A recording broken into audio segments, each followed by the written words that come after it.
The Undercountry Music News is an excerpt of the weekly internet broadcast Undercountry Music, which features music from great country artists you won't hear on mainstream radio, as well as a roundup of the most interesting country music news of the week without all the fluff.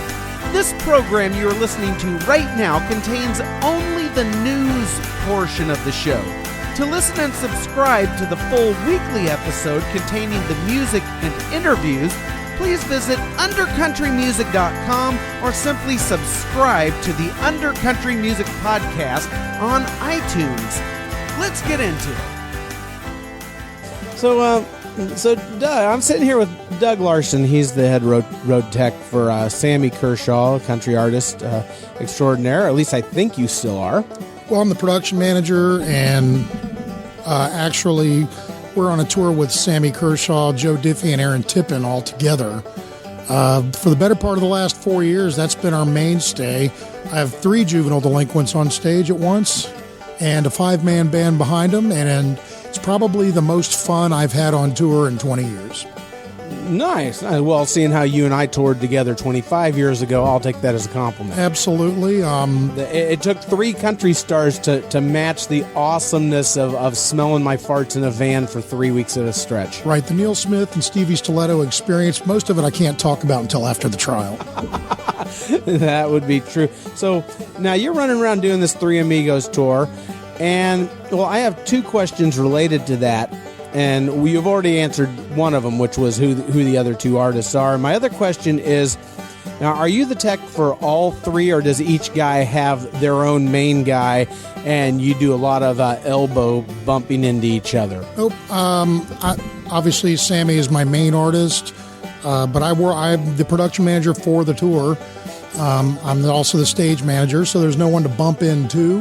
The tour is being sold as affordable. And frankly, it's been putting butts in seats all over the world at this point. Been doing very well with civic centers, small arenas, that kind of thing.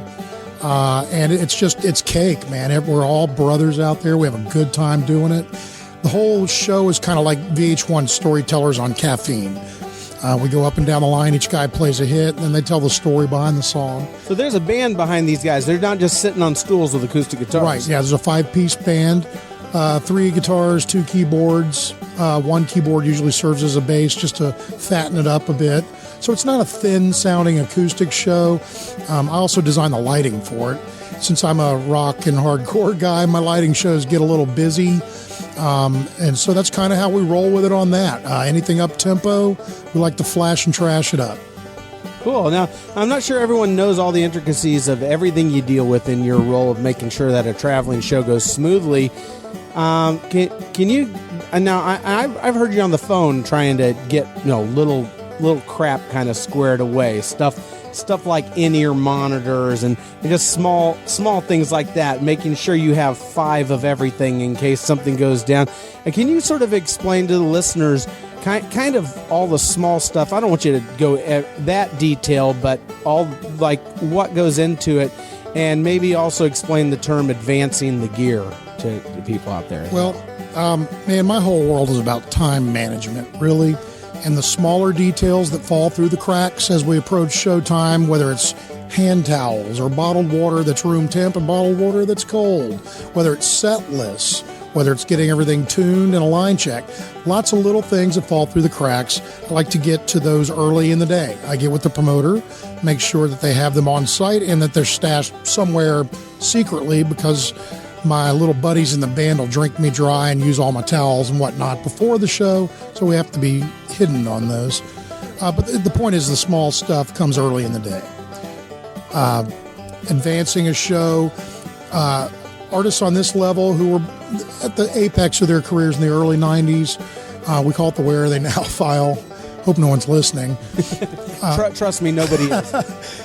But we don't travel with trucks full of gear anymore. We bring our band gear and set, and a few bells and whistles, confetti and whatnot. But the preponderance of the sound and lighting and video gear, I advance on the phone with the production coordinator locally. So, and advancing means that you order it from someplace that's in or near the town you're headed to. Correct. So we're using local resources to bolster our production and to have the show, period. Obviously, it keeps costs down for my artists, but it's a lot easier logistically, too. It's already there, set up and ready when we walk in.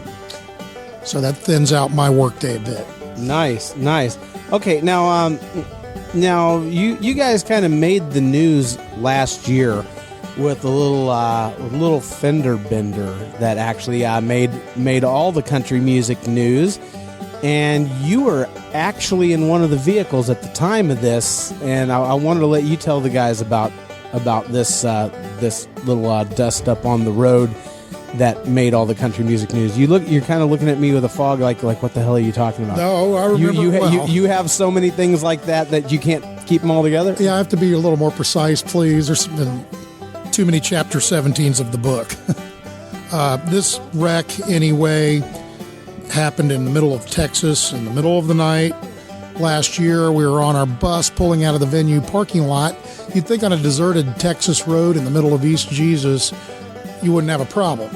Well, it was a blind hill in front of the exit of this place. We're pulling out halfway into the highway, and at 70 miles an hour comes a 70-year-old lady who had just gotten off work from a local casino, came plowing into it, T-boned our bus with her Buick or whatever it was.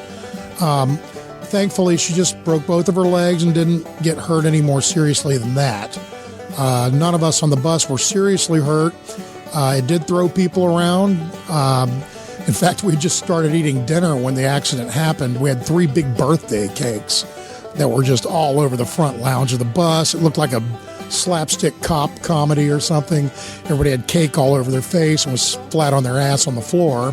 Cake all over the place and an old lady with broken legs. Yeah, and we kind of sat with her. Kind of sounds like where we started, you know.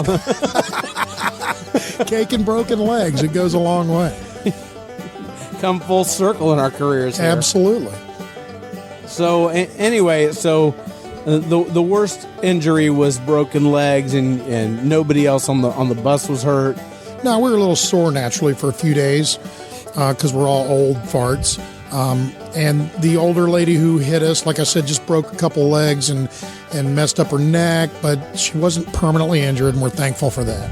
Yeah, I guess so. Well, that was the big news that you guys were involved in, and I think it's time to get on to the real news now. You ready?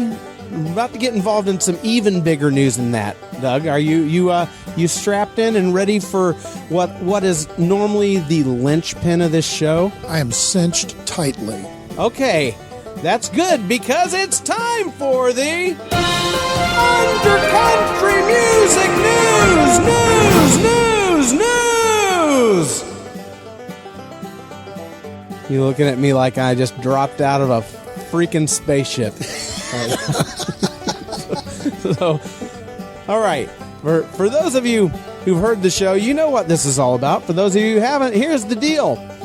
Every week, I go on to Google and I type in the search term country music news, and I hit enter, and whatever websites come up on the front page of Google, I go on to them under the search term country music news. I go on to them and I try to find country music news. Now, I found something that I didn't expect to find when I started doing this a little over a year ago. What I found is that most of these places that come up in the search results for country music news have like maybe one actual country music news story, and the rest is like, how Kelly Pickler separates her toes when doing her podiatry session, or some crap like that. And then it's a whole lot of press releases that from management companies and artists just trying to keep their face out in the news and out visible while they do. I'm sure you've got some experience in that. Well, actually not really, because I never see anything about Sammy Kershaw on the news. Oh, that's because we have everyone shot as a spy. Okay, good. as you should. But anyway, so that's what I do. I go onto all these sites. I try to find the one or two actual news stories, and I cut through the fluff, and I compile from all these different sources, and I combine the actual country music news so that you don't have to go picking and pulling from this site and that site, and I bring it to you in one stinking chunk called the Undercountry Music News every single week. It's like driving down 17th Avenue. Yes, exactly.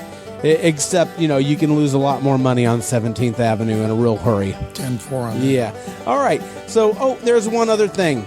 If I go onto a website and they've got nothing but Kelly Pickler toe stories, and, and they have absolutely no country music news at all, it's just a lot of BS and People magazine fluff, I award one unfortunate website each week with the dreaded Undercountry Music News Wet Belch of the Week. Flavorful. Yeah, now what did I have this morning? Let's see, I went to a Chamber of Commerce function this morning. I had a really weak coffee, and I had some fruit and a couple of pastries and some little tiny Hershey's chocolate things, and nothing really gas producing. So I'm gonna have to really dig deep in order to deliver a good one today on that. Well, we'll have to get into the famous Sony Mexican lunches later. Oh, okay. Well, then that would do it. Are you ready to get into the country music news? Let's do it. All right. Now you don't leave it all to me. You pipe up and give your 3 cents there, or 0.75 cents. Right. And All right. Over at CMT, who topped the search results this week for country music news. Well, last weekend we had CMT Fest screwing up all the traffic around Nashville, and I had to take a pisser of a detour to get from Murfreesboro to Joelton, which is a little podunk town just north of Nashville, so I could DJ a wedding. I arrived a half hour later than I really wanted to. Not late, but I did have to hustle my ass off to get everything set up in time. But my crybaby stuff is not country music news. What is country music news is that I found at CMT, which is usually just garbage over there, and it's really tough to not give CMT the wet belch every week, but they did have something over there, and that is a story that Josh Turner and his wife are expecting their 4th son. Wow. Okay, now what is it about country Christians and condoms? I don't believe in all that. I know, I'm a Christian myself, but I don't understand why my brothers in Christ got to spray it all over the place. Yeah, my wife draws a target around everything in spray paint. Wrap that damn rascal already, fellas. Also over at CMT, Joe Nichols and his wife are expecting their 3rd daughter. Good for Joe. He's a good man. He's come a long way. I know him. Been around him a little bit. He's a super guy and very talented artist. It's very politically correct of you to say, Doug. It's the truth, Ruth. I've seen him perform before. I think The Devil Drives a Coupe de Ville. Yep, that's right. He drops that line in a few songs, doesn't he? Yeah, I think that's one of his favorites. He's got something about Coupe de Ville. He's got like this Coupe de Ville fetish. Well, let's be honest. There's nothing like tooling in an old fat Coupe de Ville going down Broadway in front of the honky tonks and putting about $100 worth of gas to go 6 blocks. Well, that's awesome. Especially if you can afford the gas.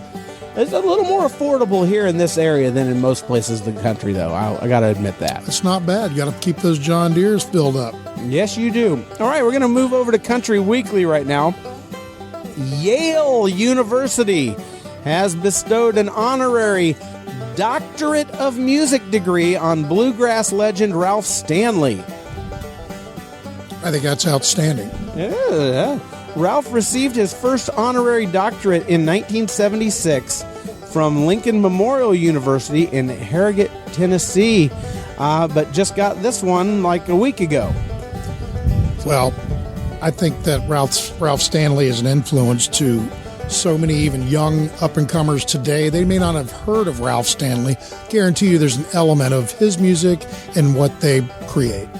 So his talent is far and wide. Yes, and it's very good to see him honored like that. So you don't know that you're being influenced. That's right. Absolutely. It's so far-reaching and so accessible by any. It doesn't even matter if you know the name or not. If it's incorporated well and it's not a blatant rip-off, I'm in.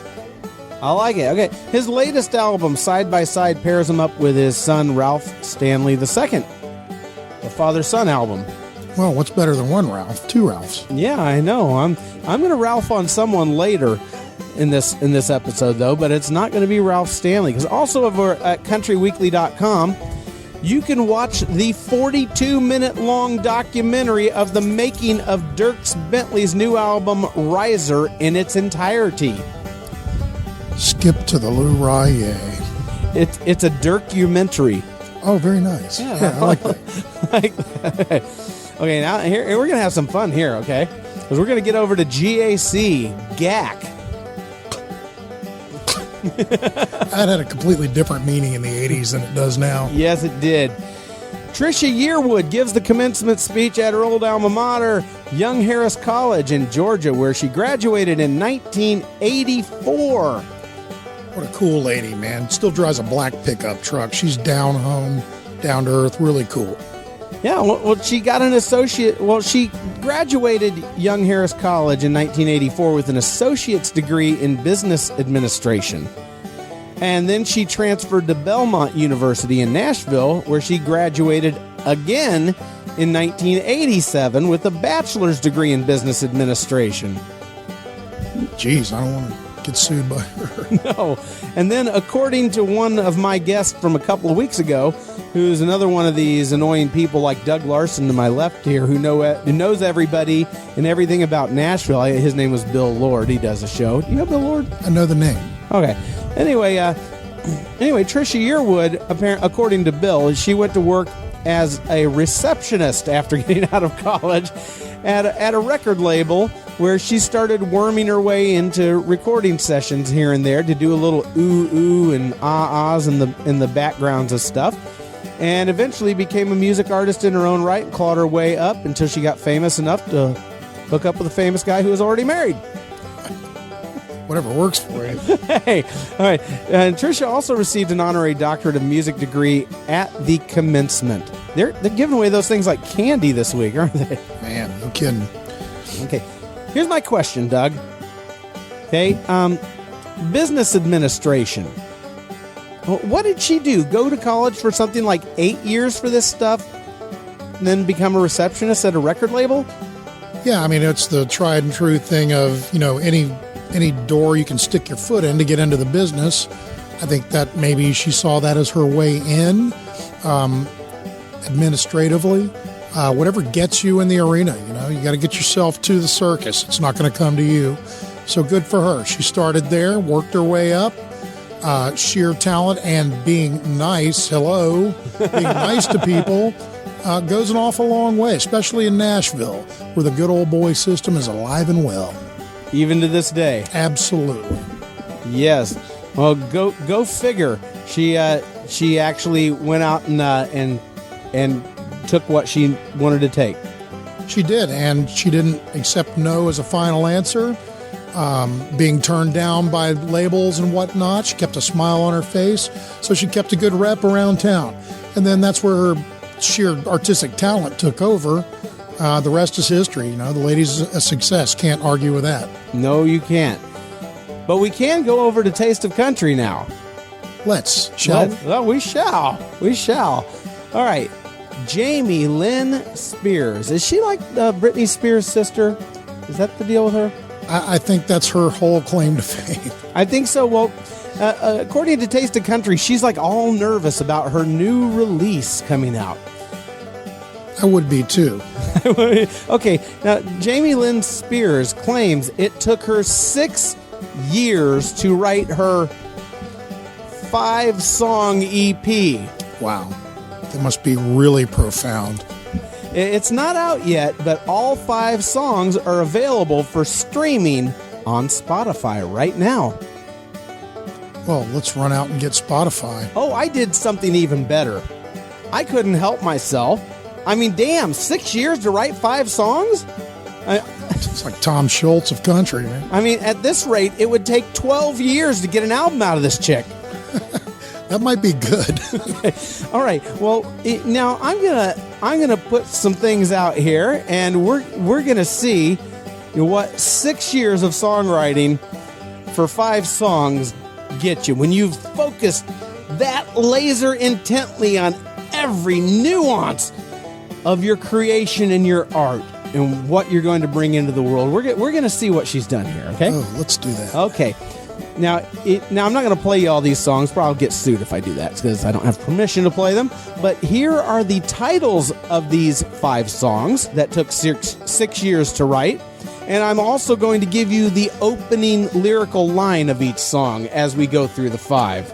I'm looking forward to this. I think you are. I think you're going to agree that they are absolute masterpieces just by the titles alone, damn it. I'm anxiously awaiting. Okay, the first song is called Shotgun Wedding.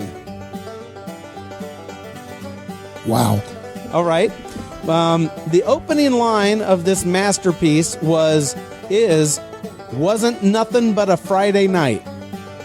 Well, that's, the dialect from West Hollywood. That can't be helped. Okay. Well, that's fair enough. I mean, whatever. It's not the worst thing I've ever heard. No. I mean, it's down there, but... All right, then we have a song called Run. So it's a verb song. Yes.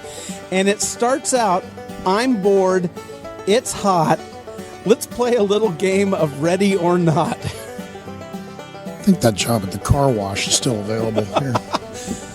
Okay, approaching the center song of this 5-song EP, the hub, if you will, where all the spokes attach. We come to the song, How Could I Want More? Well, that's, what I'm asking myself right about now. Okay, and the first line of How Could I Want More is, lying in the green grass underneath the blue sky. I've never heard that line in a song before. Wow, that's definitely on the cutting edge. I okay. Or cutting room floor. Now, I'm not trying to be a jerk here. I'm just saying, if she had said, hey, we spent the last couple months, we just kicked this thing out quick, went in the studio, got it done, bada bing, bada boom, here you go, and this is kind of what I'm bringing to you as my first offering or whatever, I probably wouldn't be raking her over the coals like this, but I mean, she's made the claim that she spent 6 years creating this thing. Well, and it's not the first time that we've been subjected to her artistic integrity. I think the last time 80,000 people at a Penn State football game booed her as she sang the anthem. Wow. I did not know that. Yeah, it was pretty ugly, actually. Well, fortunately for her, there was a child molester run out on a rail, which sort of distracted the attention. Yeah, no kidding. So, if you ever want to cover up your tracks, just get a child molester to follow your act. I don't think she's allowed within 1,000 feet of any schools or churches either. Okay. All right. Anyway, heading into the home stretch, we have the song Mandolin Summer Sun. Makes me want to use Secret. All right. And the opening line of Mandolin Summer Sun is, oh, I hear that river. It knows me all too well. It's begging for a party, and I'm not going by myself. Okay. That's great. It was good up until the party part, I thought. I thought it was okay. Yeah. It was. And it was. And then finally we come to the last song of the 5-song EP, putting the cherry on top here of this 6 years of soul digging, called Big Bad World, which starts with the line, I fell hard for a boy one time. I can't say if it was love. Definitely not a Taylor Swift song because she would say his name. Yes, I got to tell you, this lady really has something to say about the state of world affairs. She's like the damn Joni Mitchell of the modern age. Cuckoo, cuckoo. People wonder why music piracy runs rampant. I mean, would you pay for this? There may be a market out there somewhere for it. And in all fairness, the girl is trying. My problem with all this stuff is a lot of the bored West Hollywood beat chicks like to come to Nashville and release a fashion country album that turns out being more pop than anything else and just kind of disposable stuff. I hope this isn't another one of those that we've been so running rampant with these things. If she can come up with something original and some good sounding songs and that people remember fondly, good for her, but enough is enough with the fashion country thing. Yeah, I gotta agree. So, I mean, of course, I can't knock her too bad because I cut a country thing and moved here, but actually I didn't move here to chase that. I moved here because I actually wanted to move here. The cops are looking for you, too. Yeah, exactly. They're still, they'll never find out where I hid the body. All right. By the way, I don't have any more room in my freezer. Okay. Well, that's okay. Well, we'll have to have a cookout. Okay, over at NashvilleGab.com, they have the video for the title track to the upcoming Western movie A Million Ways to Die, which is sung by Alan Jackson. Great song, and the lyrics are in the video, too. It's kind of like a hybrid between a real video and a lyric video. The only thing I didn't like about it was literally about every 10 seconds, the video would have a pop-up ad for something or other. Got to pay the bills. Yeah, I understand they got to pay the bills, but I don't mind one or two, but I mean, every 10 seconds a damn pop-up ad, it makes it tough to watch. Yeah, it rendered the video almost unwatchable, and I got to think there's got to be a better way. Well, good old Alan Jackson, that guy is at a point, he's got fans all over the world, obviously. The guy tours when he wants to, not when the label says you're going out for 3 months.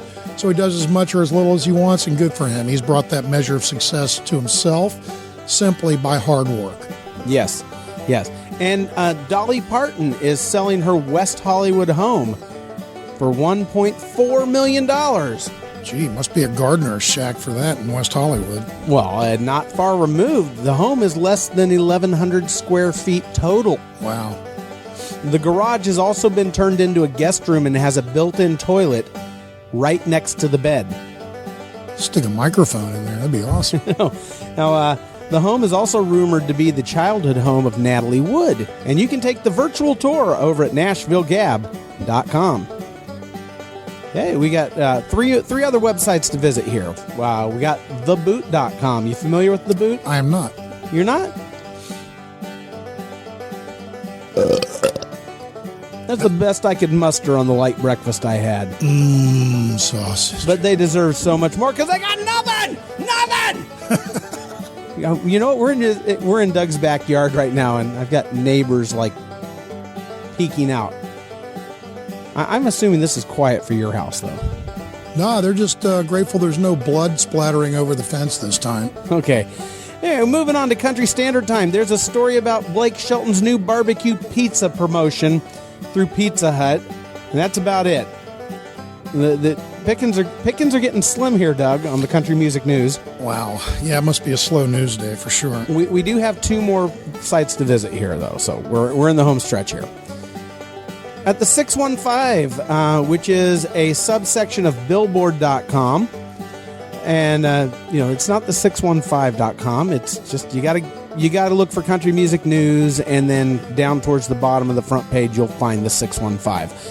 But they're highlighting good stuff from lesser known artists. Spotlights on Kelsey Walden, Secret Sisters, and the Roskaloosa Songwriters Festival. You familiar with any of these? The Roskaloosa Festival I've heard of before. Hey, just another good vehicle for unknown songwriters, man. That's how you get your stuff out there. Good. Well, I've failed horribly at all of that. But, hey, that's what I do. I got to do good at something, though. You do well at this, I'd say. I know. So, anyway, moving on to the final nail in our coffin here, the NashvilleCountryClub.com. This one comes up in the search results about once in a blue moon. I think maybe 6 months ago was the last time they showed up on the front page of Google. And I've never been able to report what's on it because they have 2 different animated banners on this site. And they haven't changed it on the home page. And both of them are animated in opposite directions like that. And it's like impossible to look at. Too much going on. You get a freaking headache just looking at this. I mean, let's see. I don't have an internet connection right now, so I can't really pull this up and have you look at it. But I mean, it's a freaking mess. So I can't even stay on there long enough to tell you what's there. Sounds like they need a branding agent. I would say so. But anyway, this has been your Undercountry music news. Yeah, so there, you've survived the undercountry music news. What? Oh, I can sleep well tonight. Okay, well, good. Your life has been fulfilled, Doug. That's right. Okay, but now because we've been flapping our gums so much, we're going to get into some more music with the Undercountry Music 1-2 Song Punch. Let's do it. Okay, the 1-2 Song Punch is where we close our pie holes, and I play you 2 songs back-to-back in quick succession to sort of apologize to the audience. That's why God also invented a mute button. Yes. Or the unsubscribe from this podcast button. Report a problem. Okay. All right. Straight from his Mount Juliet, Tennessee underground bunker, otherwise known as Bo's Bodacious Basement, we got Bo Stottlemyre with Our Red and White's Got the Blues. Catchy. Yeah. It's like patriotic in a we're all going to hell kind of way. And prophetic. All right, it's the Undercountry Music 1-2 Song Punch. Thank you for listening to the Undercountry Music News. The Undercountry Music News is just a small excerpt of the weekly hour-long internet broadcast Undercountry Music, where I, Neil Smith, not only round up the week in country music news and put my own spin on it, but I also play music and have great interviews by lesser-known original country acts, the kind that you won't hear on mainstream country radio. If you're thirsting for that, get on over to undercountrymusic.com where you can listen and subscribe. You can also subscribe via iTunes to Undercountry Music. Thanks so much. Stay under, stay country.